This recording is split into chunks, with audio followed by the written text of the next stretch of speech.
Difficult telling me one thing though. You sat here with your engine, sat here with your engine running on your mobile phones. We're doing paperwork. I did a statement for a traffic offence yesterday.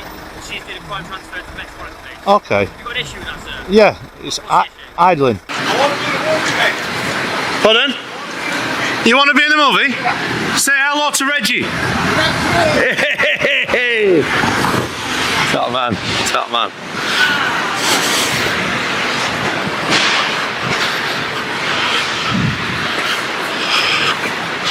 So this is Victoria Station. This opening establishes the tone immediately: casual, public, and observational. The filmer is clearly engaging with the environment in a light-hearted way, but more importantly, he's openly recording in a major public transport hub. This sets the foundation for a public accountability audit: filming in public, lawful presence, and no concealment. The location, Victoria Station, matters because it's a space where police presence is expected, but rights don't disappear. How are you?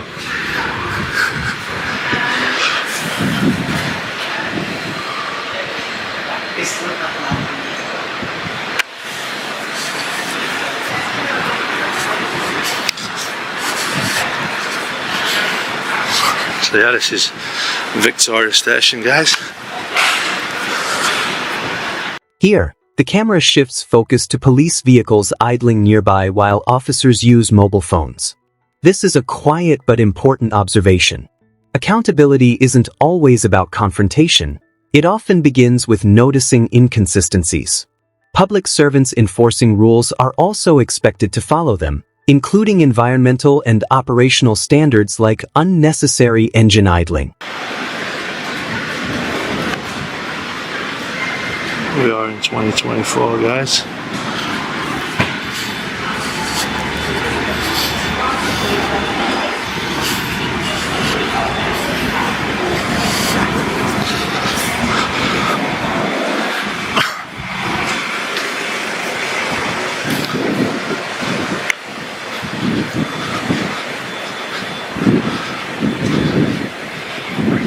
So when you do a tour of London, you do it properly. The filmer keeps the tone humorous and relaxed, reinforcing that this is not hostile behavior.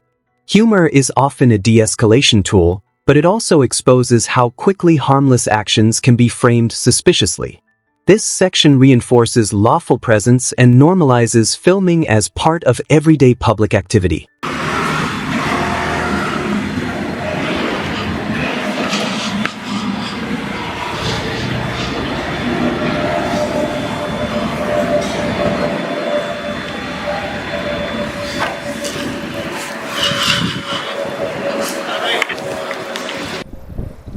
Shout me. Yeah. You need anything? No, thank you. I'm just filming the buildings. Yes. This is the turning point. The filmer clearly states he's filming buildings, a lawful activity protected under public photography rights. Importantly, he declines entering a private or controlled area and asserts he can film from where he stands. This is a textbook example of setting boundaries without escalation. I'm into sniffing bike seats. Would that be allowed here? Sorry, mate. I got an hobby of sniffing bike seats. Would that be allowed here? Sniffing bike seats? Yeah. No, mate, no. Really? Do what you like. Yeah, but they won't know, will they, if they've parked up for the day? You can do what you like. Will you keep next for us while I sniff this one? I can't do that. Please, mate. They might report me. That looks so good in there, doesn't it? Comfy. The conversation takes an absurd turn, intentionally. By asking a ridiculous hypothetical, the filmer tests the officer's understanding of law versus personal discomfort. This tactic exposes whether enforcement is based on statute or subjective judgment. It's satire with a purpose.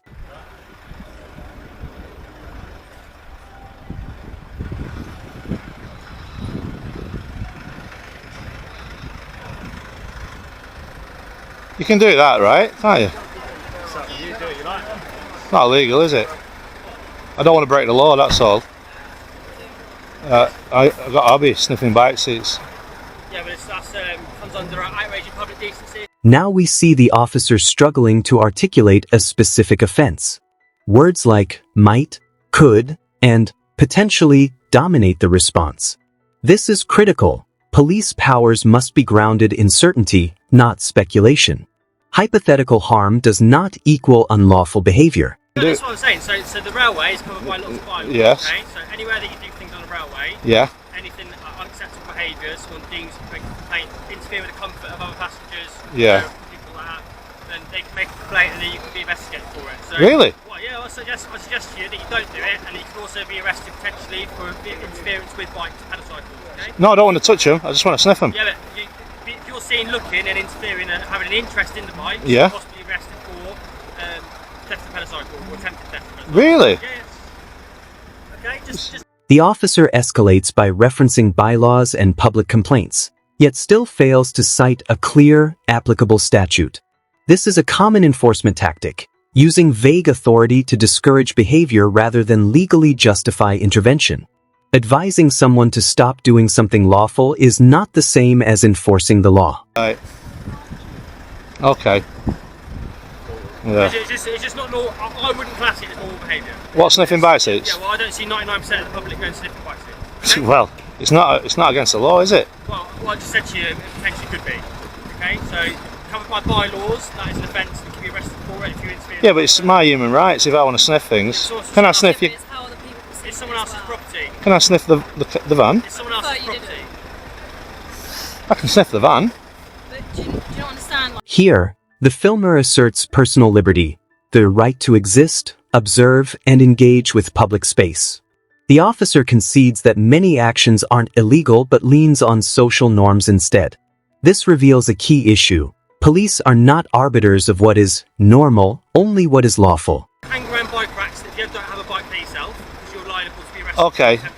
Do you not think it's hypocritical telling me one thing though? You sat here with your engine, sat here with your engine running on your mobile phones. We're doing paperwork. I did a statement for a traffic offence yesterday, and she's doing a crime transfer to the Metropolitan Police. Okay. Have you got an issue with that, sir? Yeah, it's What's the issue? idling. What's that, sorry? Idling. that's alright, turn the engine off then. Pardon? Turn the engine off. Well, Sadiq can't want like that, would he? He's trying to clear up Listen, this. you're obviously a protagonist, okay? You want a reaction. You're antagonising me saying I said that. you're a protagonist, okay? So But what's that mean? You're trying to get a reaction. Yeah. The dynamic shifts. The officer accuses the filmer of seeking reactions. This is deflection. Instead of addressing the legal question, attention moves to motive. Intent only matters when an offense exists. Without an offense, motive is irrelevant. Then a lot of time that is sexual gratification. No, not for me, my friend. Okay? I like it. I think a lot of people would like it. Really? Yeah. Would you? Yeah. What if I tell him that's not my intent before I do it? But it doesn't matter. You're interfering with other people's property.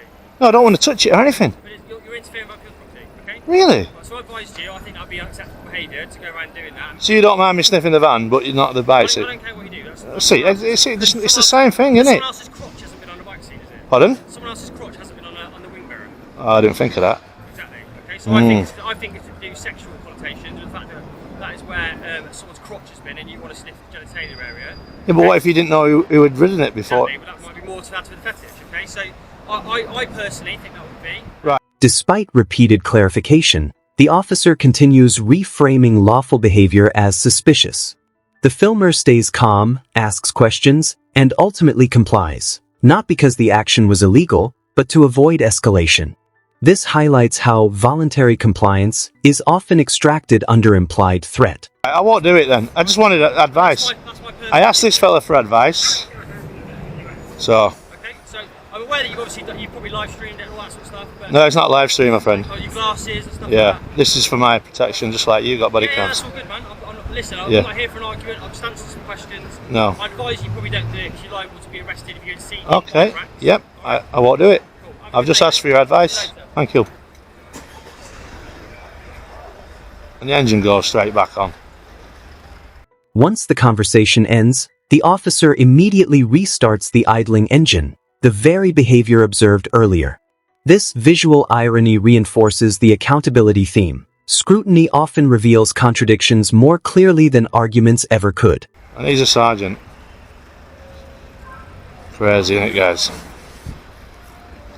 So anyway, let's get out of here. This encounter wasn't about bikes, jokes, or provocation. It was about how easily lawful behavior can be challenged when authority relies on assumption instead of law. Calm questions, knowledge of rights, and controlled demeanor prevented escalation. The lesson is clear. Accountability doesn't require aggression, only awareness.